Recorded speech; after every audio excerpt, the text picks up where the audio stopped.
Blythe and Director of Office of Multicultural Programs and Services to welcome everyone at this award ceremony.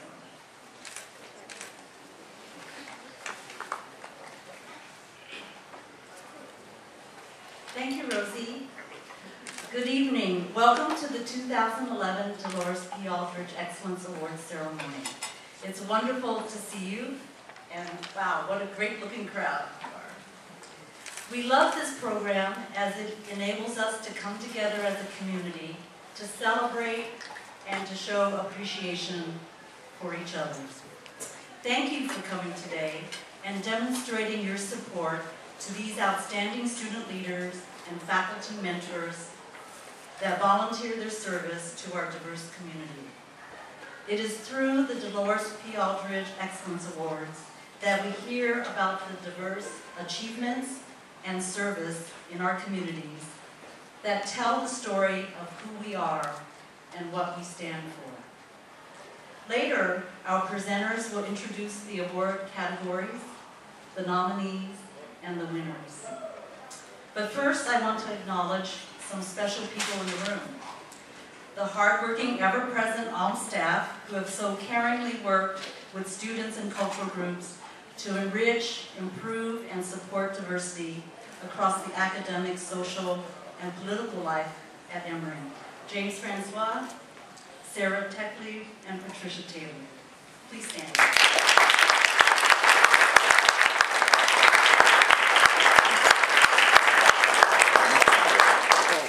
And I want to recognize our energetic OMPS student interns, each of whom is a valuable contributor to our office.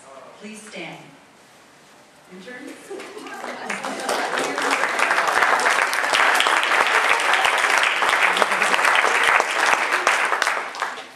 I also want to welcome back Vera Rory, my mentor and predecessor, Director of OMPS from 1989 to 2006.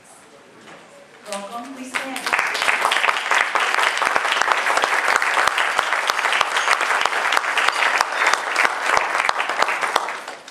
As you know, diversity doesn't happen in a vacuum of the multicultural office.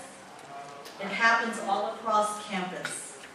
Many of our diversity programs and initiatives couldn't happen without the campus-wide partnerships and contributions of faculty, staff, alumni, and administrators who co-sponsor, guide, and encourage our students.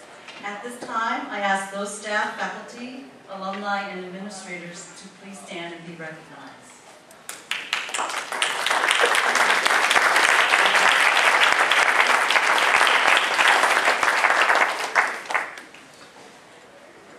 Now, sit back and enjoy the next speaker. It's an honor to bring forward Provost Earl Lewis, will introduce our awards namesake and keynote speaker. Provost Lewis.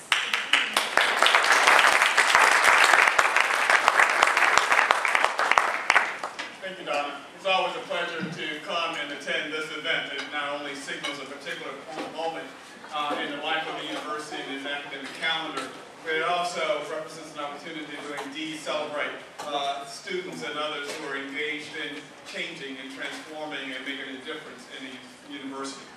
And I'm reminded this particular year that it's really my pleasure to be able to introduce Delores. Delores may actually remember a conversation we had in 1984 in what was then a seafood restaurant on Peachtree Street when she was trying to convince me I should come here to be a faculty member. That part didn't work, but she actually said something that actually makes it possible for me to be here today. Delores, in that moment, was talking about actually institutional change and the ways in which she had imagined herself in the academy.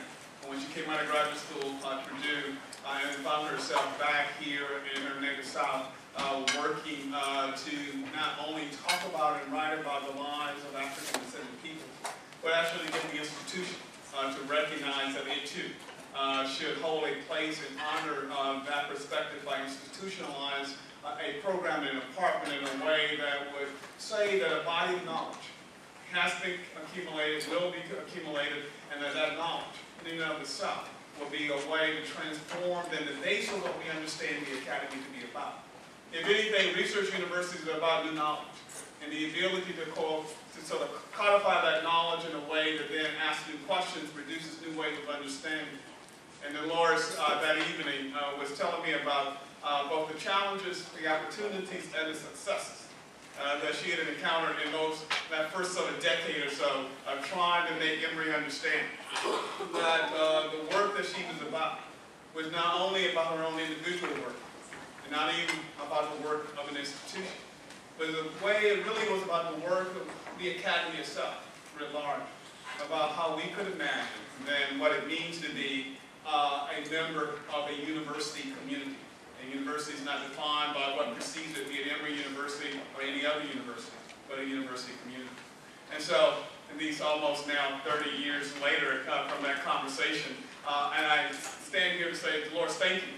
I probably wouldn't have thought that actually being a provost made any sense had not that conversation been attached to other kind of conversations and realizing that as a scholar, you can actually change certain things.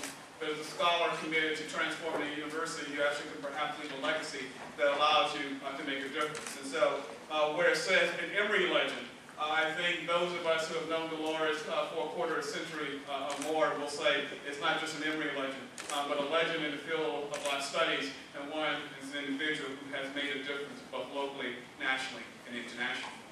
That's the prelude. The introduction goes more like oh, okay.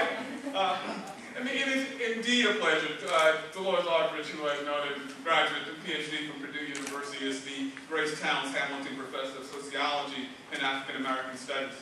If you look at both the inside of her program, and if you are so inspired to go online and actually pull up her CV, which is online, you will see that she has a long list of firsts. First African American female faculty member at Emory University, first one certainly to gain tenure. The founding director of what was in the program in Black Studies, and one of the first in the South. You see that Delores has gone on to then garner support and awards from all over, from locally and nationally. And in fact, more than 100 awards are attached to her name for the work that she has done as a scholar and as an activist, and as one that believes that there's a relationship between that theory and practice. On the Emory campus, the Thomas Jefferson Award. That's a notation that says Delores Aldridge. The Georgia Governor's Award of the Humanities claims Delores' name. More than 6 teaching awards also are attached to Delores Aldridge. The American Sociological Association in this past year honored her with the Cox Fraser Johnson Lifetime Achievement Award. In 2006, the Southern Sociological Society honored her with the Charles S. Johnson Award for Extraordinary Career in Race in the South. And so, instead, you also will see then, and if you were to go to that website, more than 160 publications, commentaries, including monographs, articles, books that reflect on her work that includes sociology and social work and questions of family and gender and race and policy and ethnicity. And then there's Delores as a public intellectual who sits on county boards and local boards, who's rendered and given of herself. When I met Delores in 1983, she looked at me and says, have you been to all the states in the United States?